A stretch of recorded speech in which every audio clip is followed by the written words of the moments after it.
All right, welcome everybody to day number 4 in Holotube Junior. We have the next session will be 3 talks, and the first speaker is Sukrut Mondgar. First, just a reminder, please unmute yourself if you have a question, or raise your hand. I'll keep an eye on that. You know the rules by now, I think, and the session is being recorded, and the slides are online already. If you want to follow the slides, as always, they are on the Holotube Junior page, and I've posted the link right now again. All right, with that, Sukrut, your screen. Thank you very much. So I'd like to thank the organizers for giving opportunity to present in this conference. The title of my talk is Hybrid Hydrodynamic Attractor and the Quark-gluon Plasma, and it is based on this paper with these collaborators. This is the outline of the talk. So first, I will introduce these two concepts. First of hydrodynamic attractors and of democratic couplings, which will kind of motivate the work that we have done in our paper about the hybrid hydrodynamic attractor, which I will subsequently describe in detail. And finally, I will come to the conclusions. So this is the introductory slide. So this shows the schematic of evolution of matter produced in heavy ion collisions. In heavy ion collisions, to ultra-relativistic heavy nuclei collide with one another. So because of their Lorentz contraction in the lab frame, they look like pancakes. After collision, a deconfined state of quarks and gluons is produced at very high temperatures, which is initially at very much out of equilibrium, which very quickly thermalizes locally to form a quark-gluon plasma of the in the time of the order of 1 Fermi per C. And quark-gluon plasma eventually hadronizes and forms hadrons, and they are detected in the detectors.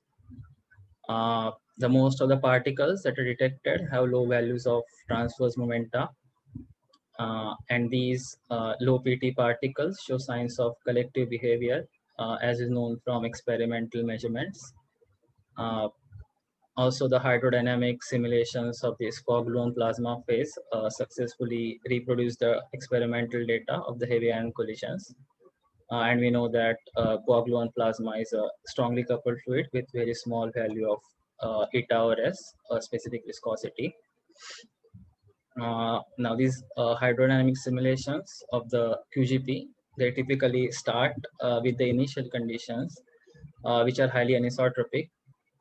And as we know, the hydrodynamics is a gradient expansion, and in hydrodynamic variables like energy density and pore velocity, and it is well defined as long as these gradients are small compared to the equilibrium part. And so these highly anisotropic conditions imply that the gradients are very large in the system, and yet the hydrodynamic simulations are successful in describing such a system. Like hydrodynamic attractors, which were first introduced in this 2015 paper by Heller and Spelinsky. They provide a theoretical insight into this unreasonable effectiveness of hydrodynamics. So a hydrodynamic attractor is a curve to which all out of equilibrium initial conditions of the system evolve, and they converge to the hydrodynamic attractor much before the system actually thermalizes. And also the truncated hydrodynamic expansions, they also converge with this hydrodynamic attractor again much before the system thermalizes. So this can be illustrated with the help of this plot. So on the vertical axis, this A is the variable that measures the anisotropy of the system, which is proportional to the difference between transverse and longitudinal pressures of the system in a system which expands longitudinally. So when A is 0, the system is isotropic, and the large values of A correspond to the anisotropy. On the horizontal axis, this variable W is the proper time in the units of the temperature of the system. So these different gray curves correspond to different initial conditions for a system of n equal to 4 super Young mills, which is a cousin theory of QCD. And all of these initial conditions represented by these gray curves, they converge to one curve, as you can see at late times. And also these different colored curves, green, magenta, and blue, which represent the different order truncated hydrodynamics. They also converge to the same curve. And this convergence happens when the anisotropy is around 1. So in other words, the non-equilibrium or dissipative parts are comparable to the equilibrium part. That is, system is still highly anisotropic. So this is a similar plot of hydrodynamic attractor, in this case for MIS fluids. So again, these different blue curves are the different initial conditions, and all of them converge to the attractor, whereas these red and green are the truncated hydrodynamics.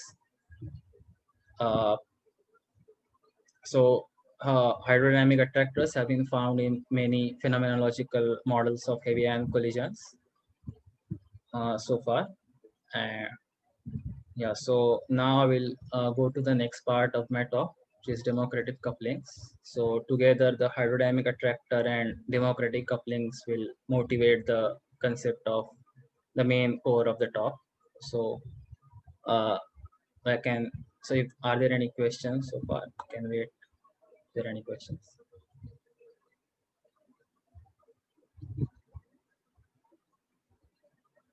Okay.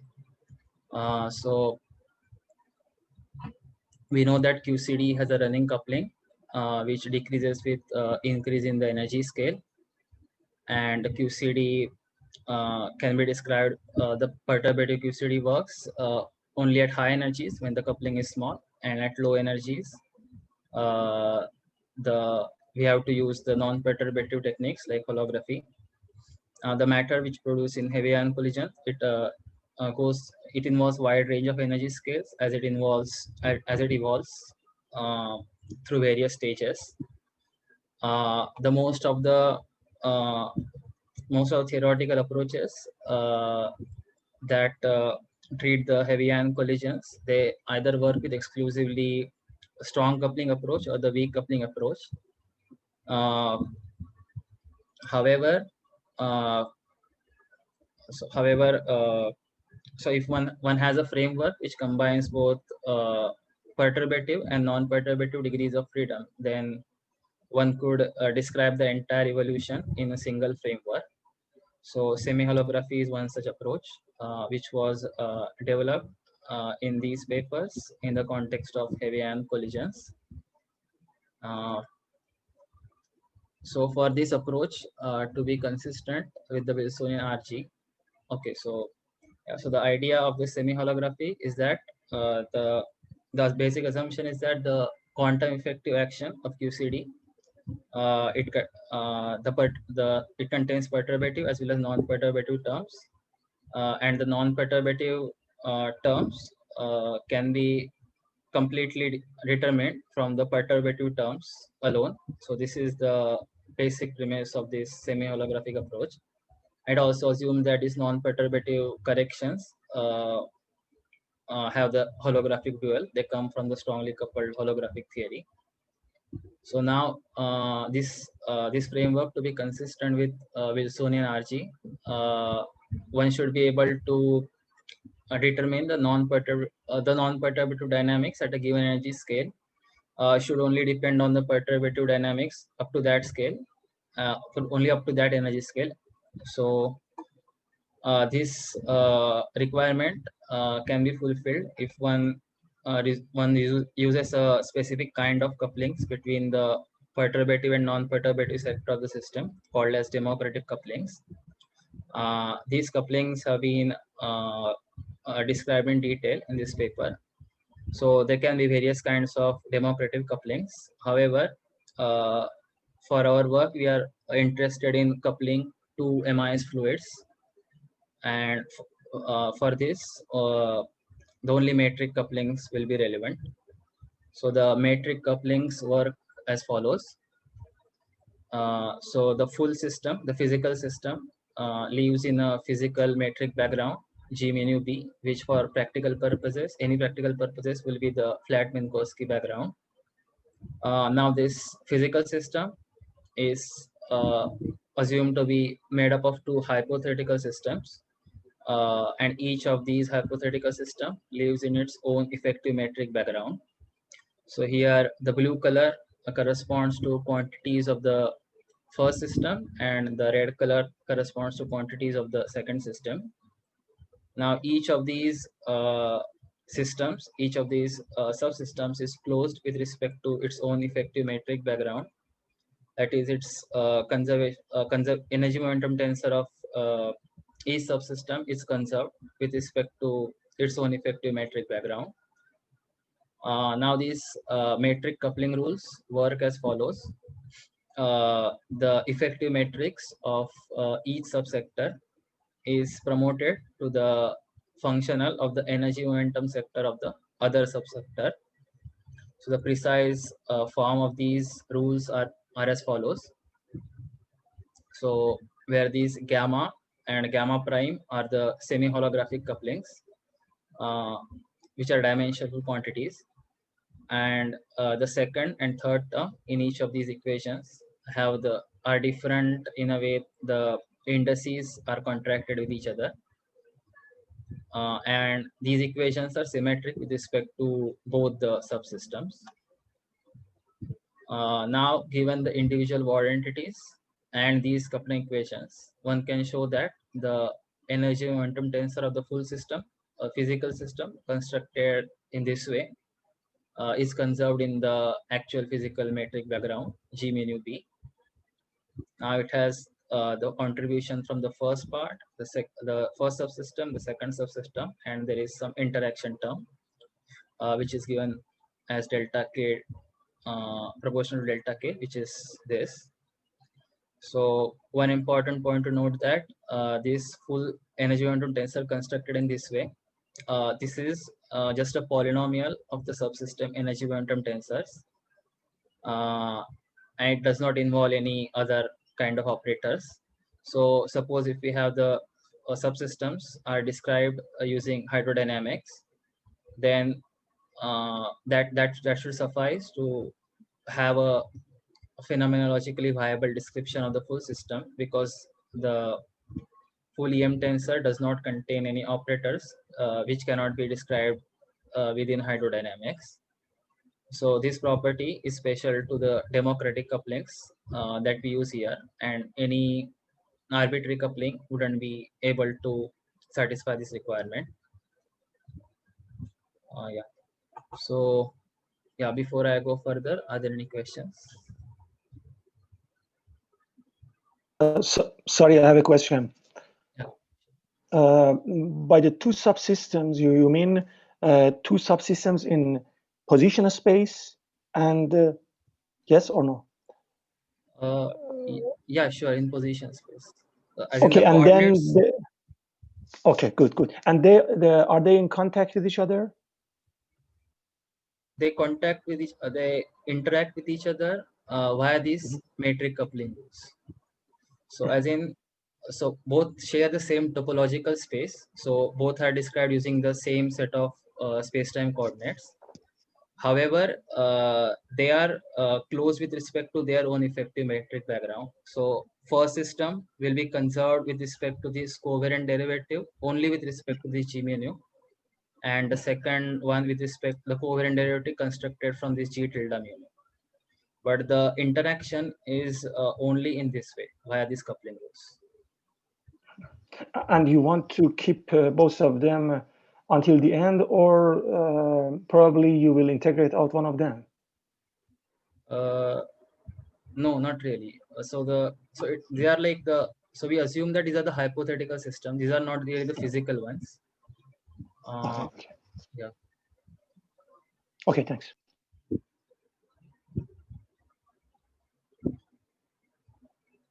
Okay, so before going into details, I will first give the main results of our work, and then I will describe them in details. So as I said, what we do is we couple the two MIS fluids via these democratic metric couplings, and we find that there exists a two-dimensional attractor surface in the phase space of this hybrid system coupled in this way.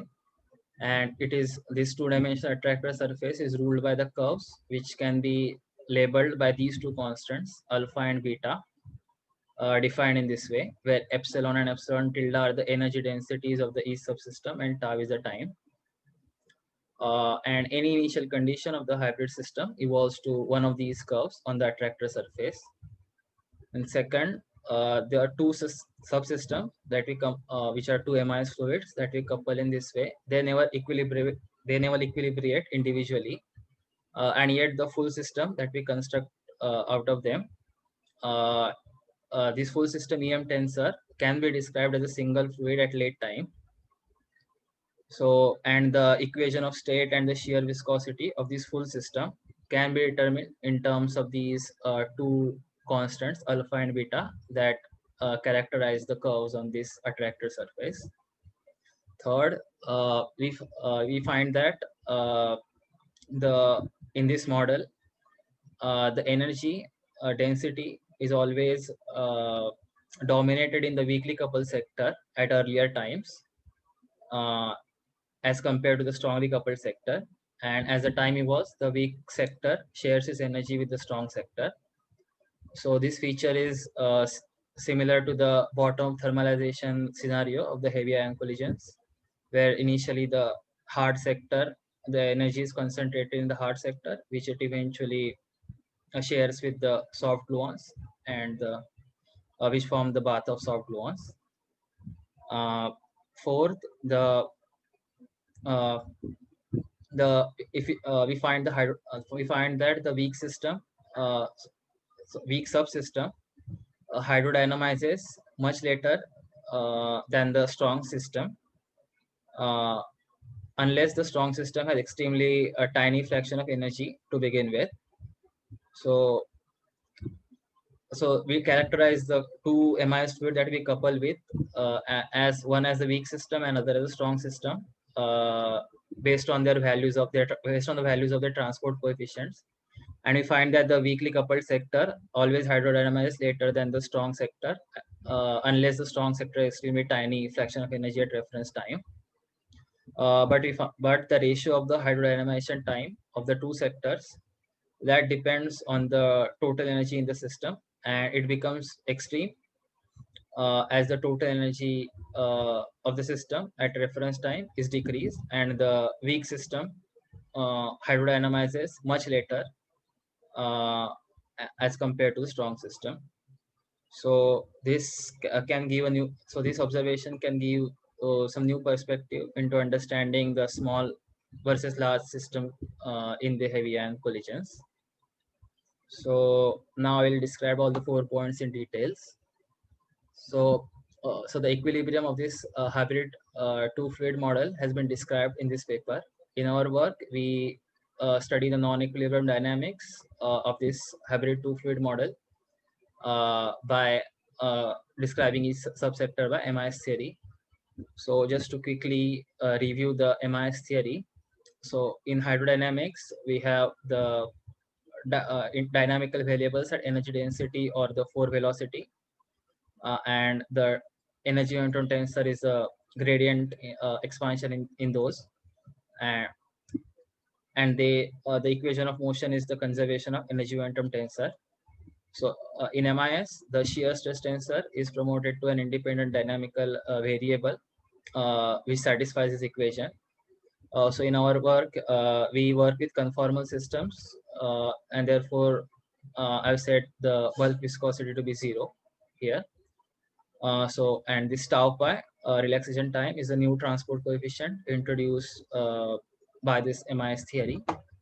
So it has a two sets of equations of motion. First is the Ward entity and the second is the MIS equation. Now we'll work with the longitudinal expanding Bjorken flow model of avian collisions, for which the Milne coordinates are the suitable ones. So in Milne coordinates, the Minkowski matrix takes this form where tau is the proper time. Now we make the boost invariant ansatz for the effective matrix of the subsectors as given by these, where these all the elements of this metric are functions only of proper time. As I said, we'll assume the conformal equation of state of these two subsectors. Energy momentum tensor of these subsystems is given by this expression, where this phi mu shear sector of each of the subsystem has only one independent variable phi and phi tilde for the second one, which we call as the anisotropy variable. So the two systems will have these two corresponding equations, two sets of equations of motion, and we'll parameter. So we have the two transport coefficient in our theory for each of the system, the shear viscosity and the relaxation time. So we parameterize them using these dimensionless variables theta and theta, and similarly for other systems, theta tilde and theta tilde. So now, so we choose the strongly coupled system by choosing its transport coefficients as given by n equal 4 super Yang-Mills values, and weak system having its specific viscosity theta as 10 times that of the strongly coupled system specific viscosity, and the relation between theta and theta for weak system as is in the kinetic theory. So given all that, we have the we get 6 algebraic equations for the coupling equations. So we have these metric coupling equations that I described before for this particular set system with these choice. These simplifications, we are reduced to only 6 algebraic equations as coupling equations, and the 4 sets of equations of motion reduced to just 4 first order ODEs, and we have the 10 variables, these energy density and anisotropy of each system, and these 6 metric variables. So by using these coupling equations, we can eliminate all these metric functions, 6 metric functions. So we are left with these 4 variables which span the 4-dimensional phase space of the hybrid system, and find that there is a 2-dimensional attractor surface in this 4-dimensional phase space. If you introduce the this dimensionless anisotropy variable defined in this way, so at time tau goes to 0, it is at earlier times, all the attractor solutions are characterized by these values of chi, sigma for the chi and sigma tilde for chi tilde at time tau goes to 0. So this plot shows the chi, the dimensionless anisotropy variable, as a function of proper time in units of this dimensionful semi-holographic coupling gamma, which was introduced in the coupling equations earlier. So the thick lines are the attractor curves, and the thin lines are the neighboring curves that converge to the attractor. Now this plot shows the behavior of energy densities of the subsystems and the full system as a function of the proper time in units of gamma again. So at earlier times, the weak system, which is represented by the orange curve, dominates in energy over the strong system, represented by the blue curve, which eventually takes over the weak system as the time progresses. So this bottom behavior can be also shown analytically by analyzing the behavior of the energy densities of the subsystem near tau goes to 0. So near tau goes to 0, the epsilon 1, which is energy density in the weak sector, has this dependence on tau, whereas the epsilon2, the strong sector energy density, has this dependence. So the ratio epsilon2 by epsilon1 is given by this. So as long as sigma tilde is greater than sigma, which is the case for our choice of parameters, this ratio always goes to 0. In other words, the weak system always dominates the strong system at earlier times. So as a remark, so in semi-holography, one would model a weak system by a kinetic theory or a classical Yang-Mills equations, and a strong system by a black hole using holography. And it has been shown, for example, in this paper, that in such a system, in semi-holography, the transfer of energy from the strongly coupled sector, from the weakly coupled sector to the strongly coupled sector is always irreversible. However, as long as the semi-holographic coupling is small, this transfer is very slow. Now, in our two-fluid model, we see that at later times, as is shown in the graph, the weak system, which is the orange line, that again takes over the strong system. This is because in this two-fluid model, there is no mechanism for the irreversible transfer of energy from the weak sector to the strong sector. Therefore, this two-fluid model can capture some features of semi-holography at intermediate times, because, as I mentioned, that the transfer of energy is very slow if, in semi-holography, coupling is small. Now, this behavior of the two-fluid model, where we see that the weak system again dominates over the strong system at later time. This is similar to the crossover from the deconfined QGP phase to a weakly coupled hadron gas in heavy ion collisions at later times, which I will describe a bit in detail in 2 slides. So at late times, the hydrodynamic variables of the system, they can be written in terms of the hydrodynamic expansions involving 2 parameters, alpha and beta, defined in this way, and which label the curves on the attractor surface.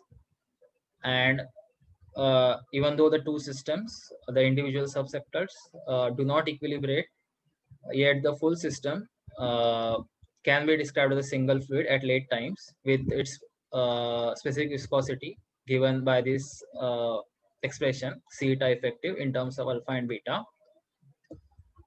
This plot shows the plot of interaction energy delta E divided by the total energy as a function of time, proper time, and also this dotted line is the shear viscosity divided by factor of 10. So as we can see, the shear viscosity shows a deep, and at almost the same time, which is about 1 as the time. For example, when the weak system dominates over the strong system in energy at later times, as we saw earlier, which is also around the same time. And as in the QGP to hadron gas crossover, there is also a dip in the shear viscosity at the crossover. Further, since we are describing the 2 subsystems by the conformal equations of state, the full system energy momentum tensor, the trace of the full energy momentum tensor will be only proportional to the interaction term, and therefore the bulk viscosity will be proportional to this interaction term of the full system. And as we see that this the interaction term has a peak at almost the same time, and also in the crossover from QGP to the hadron gas, there is a peak in the bulk viscosity. So this model captures some of the features of the heavy ion collisions. Now one can find the linear fluctuations about the late time hydro solutions as follows. So these are the delta phi and delta phi tilde are the fluctuations in the anisotropy variable phi. normalized by this epsilon PF, which is the perfect fluid component of the energy density of the first system. Here, this C1, C2 tilde, C2 and C1 tilde, these are just the integration constants. But note that this C1 tilde is proportional to C1 and C2 tilde is proportional to C2. Now, if we have the first inequality satisfied, namely 1 by C tau is less than the second term, then these two exponents, these two terms, the ones that come with C1 and C1 tilde in these expressions, they will dominate over the corresponding other terms in delta phi and delta phi tilde respectively. Therefore, only these terms, the ones that come with C1 and C1 tilde, will decide whether delta phi decays faster or delta phi tilde decays faster. Sorry, I didn't mention this W is the dimensionless time variable. So as time increases, whether delta phi or delta phi tilde decays faster, which will be governed by just these two terms that come with C1 and C1 tilde if the first inequality is satisfied. Now this term also comes with the terms multiplied by some powers of W. So the first has W power sigma square and second has W power minus 3 plus sigma square because of this additional negative 3 in the exponent of W. This second delta phi tilde would decay faster as compared to delta phi when the first inequality is satisfied. Similarly, one can argue that delta phi would decay faster if the other inequality is satisfied. Now, since these are nothing but the non-hydrodynamic modes, these anisotropies, the decay of these non-hydrodynamic modes mean that the system hydrodynamizes. So, and numerically we find that the strong system hydrodynamizes faster than the weak system, unless the strong system has very small amount of initial energy, a small amount of energy as compared to very tiny amount of energy compared to the weak system to start with. And Sucrit, also, just to remind you, you have 1 minute left. oh, okay, yeah, I will wind up. Yeah, so another feature which can be described well with this table is the variation of ratio of hydrodynamization times with respect to the energy density in the system. So the dimensionless anisotropy chi is proportional to this anisotropy. Sorry, dimensionless anisotropy chi is proportional to this anisotropy variable A defined in this way. And this is the criteria that we use to define the hydrodynamization times. Now, the important thing to note here is that this tau tilde and tau are the hydrodynamization times of strong and the weak system respectively. So the strong system always hydrodynamizes faster than the weak system. And if the total energy is very small in the system, which is 0.052 as in the third column, then the weak system takes a lot of time to hydrodynamize.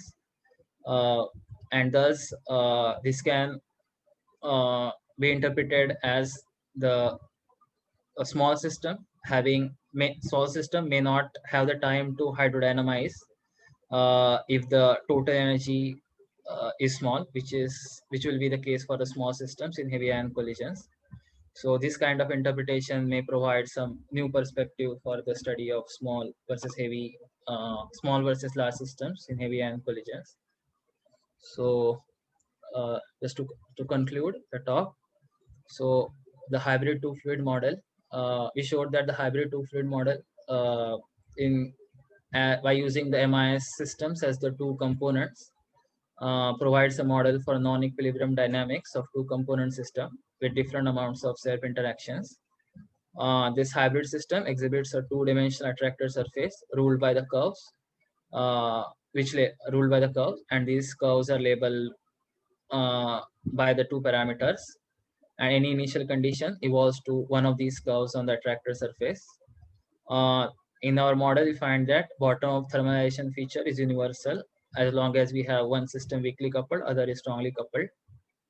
Then at late times, the weakly coupled system again dominates the strong system, similar to the QGP to hadron gas crossover. the full system behaves as a single fluid at late times, even though the two subsystems never equilibrate. And the equation of state and shear viscosity of the full system can be determined in terms of the two parameters that label the curves on the attractor surface. The ratio of hydrodynamization times depends strongly on the total energy in the system at reference time. And although our model is successful in capturing only certain features of heavy ion collisions, it doesn't capture all the features, and it is open to further generalization. So thank you for attending.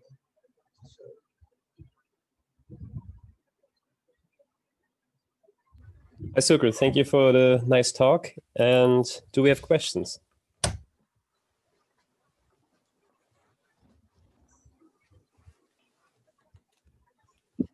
To check if anybody raised their hands. No, I can begin. So could you?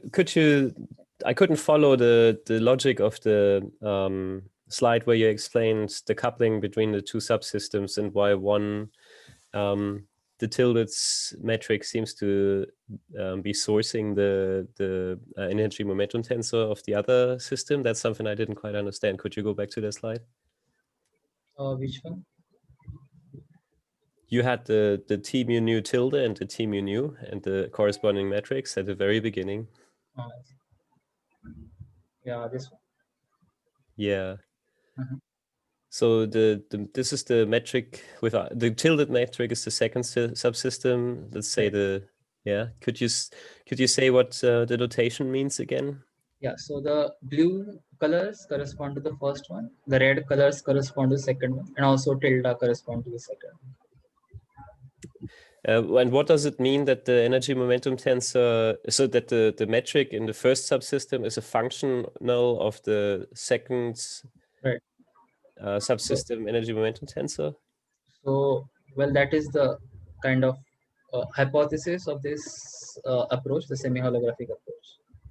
So the idea is that we want to make the two systems interact with each other. Mm-hmm. So this is one way to make the two systems interact with each other. Oh, I see. This is they interact with each other only this way. And the benefit of this is that if we do this, then we can construct the full EM tensor in this way, where if we have only the hydrodynamic descriptions of two systems, we can construct the full system, and it doesn't involve any other operators. So also it can, So also it can, sorry. Yeah, also it can be shown that so these kind of couplings are consistent with this idea of that if we have the non-perturbative dynamics at a given energy scale, then that depends only on the perturbative dynamics only up to that scale and not higher energy scale. So which we want for this basic assumption of semi-holographic to consistent with Wilsonian RG. Okay, so this notation just indicates that in the first regime the metric depends on the energy momentum tensor of the second regime, which is kind of a label or like an input parameter for that first subsystem. Yeah, sure. Okay, good, thanks. Do we have any other questions in the meantime? Matthias, can I ask you a question? Absolutely, Navid. Okay. Sukrat, thank you very much for the nice talk.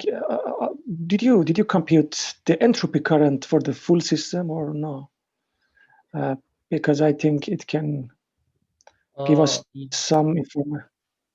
Okay. Yeah, so we haven't really computed the entropy current in our this non-equilibrium model. However, it was constructed, for example, in this paper, where the equilibrium was studied, where the only two perfect fluids were coupled with each other. So in that it was shown that the entropy current is always positive as long as the entropy currents of the subsystem are positive. So which proves the thermodynamic, one of the criteria to prove the thermodynamic consistency of this construction. But we haven't computed for the non-equilibrium case. Okay, and my second question is, you possibly impose any boundary condition in the intersection at the intersection of two systems or not? What do you mean by any boundary condition?